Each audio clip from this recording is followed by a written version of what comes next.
Bismillahirrahmanirrahim. Assalamu alaikum. Welcome to my channel. Today the topic that we will discuss is equity theory. इससे पहले जो theory मैंने discuss की हैं उसका लिंक मैं डिस्क्रिप्शन में दे दूंगा। आज देखते हैं कि इक्विटी थ्योरी की आती है। सबसे पहले देखते हैं कि डेवलप किसने की थी। जिसने डेवलप की थी उसका नाम था जॉन स्टेसी आदम्स। इसमें सिंपल जो बात है कि एक एम्प्लॉय अपनी जॉब की इनपुट और आउटपुट पे गौर करता है और दूसरे एम्प्लॉय की जॉब से कंपैरिजन करता है और रेस्पॉन्ड करता है कि अगर कोई इनइक्विटी आती है तो उसे कैसे एलिमिनेट किया जाए। यानी कि इसमें सिंपल ये कंपैरिजन करना होता है अपनी परफॉर्मेंस का दूसरे की परफॉर्मेंस से। अब इसमें सिंपल दो तीन चीज़ें, एक है कि इनपुट हमारी क्या क्या है। इसमें इनपुट में हमारे पास आती है हमारी एफर्ट्स आ गई, हमारा एक्सपीरियंस आ गया, हमारी एजुकेशन आ गई। ये हमारी इनपुट्स हैं। अब हमारी आउटपुट्स क्या हैं। हमारी सैलरी आ गई, हमारे इसके अलावा अप्रेजल्स वगैरह आ गई और प्रोमोशंस वगैरह आ गई। ये हमारी आउटपुट है।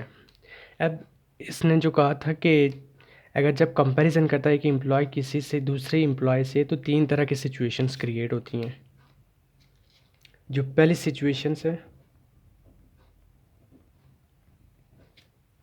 वो ये है कि output divided by input of A is less than output.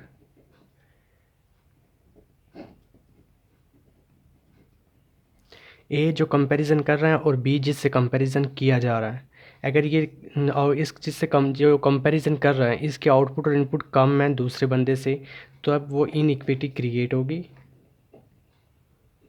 Mean under reward.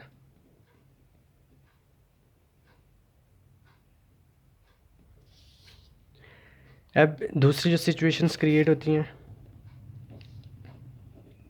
वो output divided by input of A is equal to output divided by input of B. अगर दोनों की परफॉर्मेंस, दोनों की इनकी जो आउटपुट और इनपुट है वो इक्वल है, तब जो क्रिएट होगी वो इक्विटी क्रिएट होगी।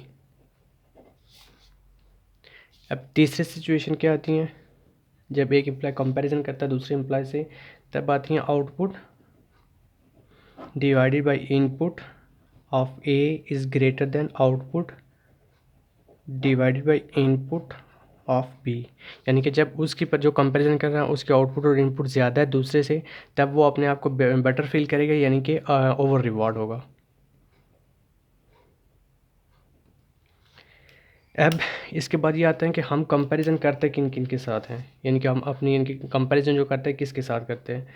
इसमें से जो पहला बंदा है वो है कोवर्कर आ गया। हम कोवर्कर के साथ कंपैरिजन करते हैं, हम फ्रेंड्स के साथ कंपैरिजन करते हैं, उसके अलावा नाइबर्स आ गए,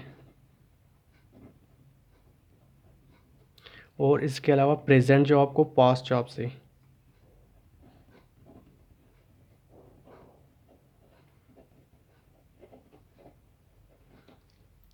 अब हम प्रेजेंट जॉब को पास्ट जॉब से कंपैरिजन करते हैं, क्या होता है। अब इनइक्विटी इनकी जो होती है इसको ख़त्म एलिमिनेट करने के जो तरीके बताए हैं वो क्या क्या हैं। सबसे पहला जो आता है चेंज इनपुट।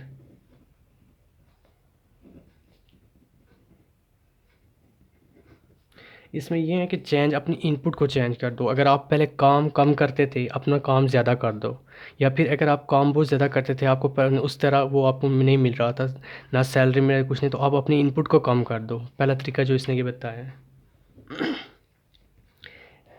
दूसरा तरीका जो है चेंज आउटपुट। अब आउटपुट में हमारे पास क्या होता है कि प्रमोशन वगैरह ये चीज़ें आती हैं। आप मैनेजर से बात करें, अपना काम अच्छी तरह करें ताकि आपकी सैलरी इंक्रीज़ हो, प्रमोशन वगैरह हो, इस तरह आपकी आउटपुट भी चेंज होगी। तीसरा जो तरीका है वो है distort perception of self. Distort perception of self. इसका सिंपल मीनिंग ये है कि आप अपनी परसेप्शन ही तब्दील कर दें, कंपैरिजन करना ही छोड़ दें। क्योंकि कंपैरिजन करते हैं तो आपको फिर बहुत सी सिचुएशंस क्रिएट होती हैं कि अभी आप कहते हैं कि मेरे परफॉर्मेंस इतनी अच्छी है फिर भी मुझे सैलरी वगैरह नहीं मिल रही, इसलिए इसने ये कहा है कि आप अपनी परसेप्शन की आप जो सोच रहे हैं आप कंपैरिजन करना वही छोड़ दें। फोर्थ थिंग जो आती हैं,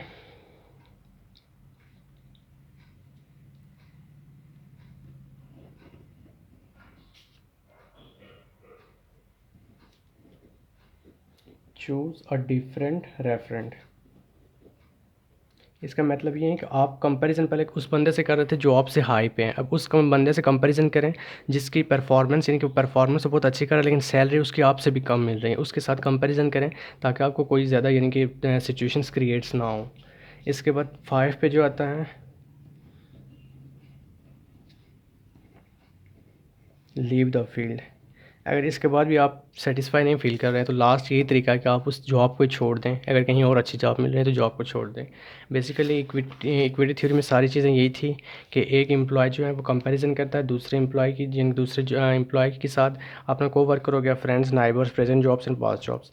इसमें सिचुएशंस क्रिएट जब ज़ाहिर है वो जब कंपैरिजन करेगा दूसरे बंदे के साथ, अब दूसरे बंदे को काम कम कर रहा है उसकी सैलरी ज़्यादा मिल रही है, तब उसको देख के इससे बहुत ज़्यादा यानी कि जो सेटिस्फेक्शन बिल्कुल भी नहीं होगी जॉब में कि वो इतना काम भी नहीं कर रहा तब भी उसकी सैलरी ज़्यादा है।